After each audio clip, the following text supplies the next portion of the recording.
Assalamualaikum warahmatullahi wabarakatuh. Ibu-ibu Aisyah yang dirahmati Allah.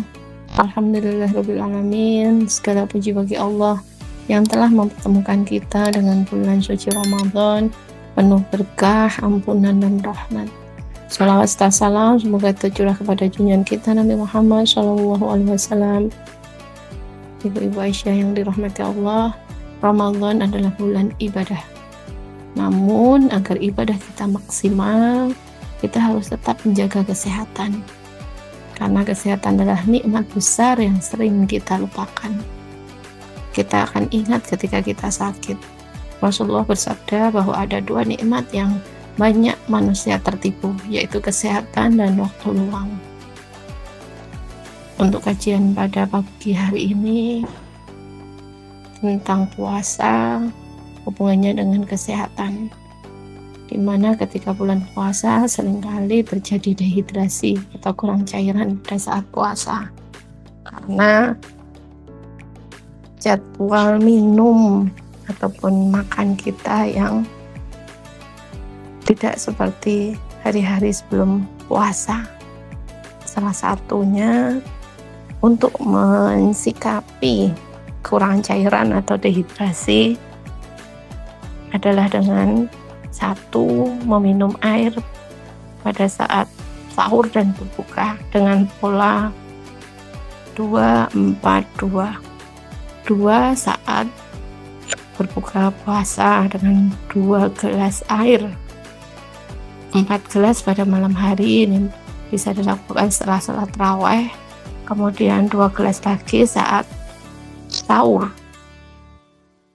Menghindari minuman-minuman yang mengandung kafein yang berlebihan, ya, seperti kopi, kemudian konsumsi buah yang banyak mengandung air, misalnya semangka itu banyak mengandung air. Ketika seseorang itu dehidrasi atau kurang cairan, ini salah satu gangguan kesehatan yang bisa mempengaruhi aktivitas sehari-hari. Apalagi dengan cuaca panas di siang hari, aktivitas padat menambah seseorang itu akan semakin dehidrasi. Yang kedua yang perlu kita hindari adalah pola makan berlebihan. Biasanya ketika azan maghrib berkumandang, kita tidak disarankan untuk langsung makan banyak, seperti istilahnya balas dendam gitu ya ibu-ibu ya, dirahmati Allah. Karena ketika kita langsung berbuka dengan makanan yang banyak, akan muncul gangguan pada pencernaan. Asam lambungnya meningkat justru, jadi orang banyak mengeluhkan sakit mah dan bahkan kenaikan berat badan. Biasanya sebelum berbuka, nafsu untuk menyiapkan makanan itu mesti banyak, pengen ini, pengen itu. Ternyata setelah berbuka, perut kita nggak bisa diisi semuanya. Jadi bijaklah dengan perut kita sendiri. Allah berfirman agar kita makan dan minum tapi tidak boleh berlebihan. Maka disarankan berbukalah dengan yang manis dan ringan. Salah satunya adalah kurma. Makan secukupnya, berhenti sebelum kenyang. Ketika ibu-ibu makannya agak banyak, setelah itu terawih, pasti ketika terawih ngantuk, justru perutnya nggak nyaman karena besek, pegah gitu. Kemudian perbanyak sayur dan kurangi goreng-gorengan. Apalagi sudah usia 40 tahun ke atas itu sudah no gorengan ya. Perbanyak sayur dan tadi buah yang mengandung air yang banyak. Kemudian jadwal tidur kita pasti terganggu. Bukan terganggu ya, polanya itu pola berubah. Sehingga apa yang harus kita siasati agar pola tidur kita yang berubah ini tidak mengganggu aktivitas sehari-hari. Biasanya di bulan Ramadan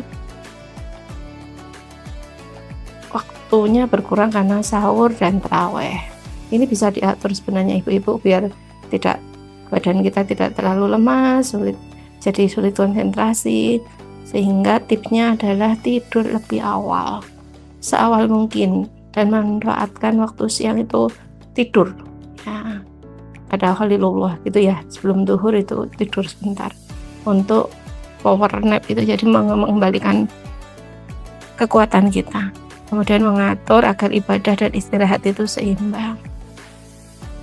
Ibu-ibu Aisyah yang dicintai Allah, untuk menjaga kesehatan bukan berarti mengurangi pahala, justru agar ibadah kita lebih optimal.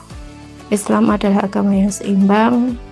Puasa bukan untuk menyiksa diri, tetapi untuk melatih takwa dan pengendalian diri. Karena realita ketika bulan puasa, orang sakit yang butuh pertolongan ke rumah sakit akan menurun kasusnya. Tetapi ketika Lebaran, Idul Fitri, banyak makanan, apapun dimakan, angka kejadian stroke, serangan stroke, dan orang yang sakit di UGD itu meningkat. Nah, ini yang perlu kita siasati bersama agar kita tetap sehat, menjaga kebugaran, baik waktu Ramadan dan nanti Idul Fitri. Semoga kita bisa menjalani Ramadan dengan tubuh yang sehat, hati yang bersih, dan ibadah yang maksimal. Assalamualaikum warahmatullahi wabarakatuh.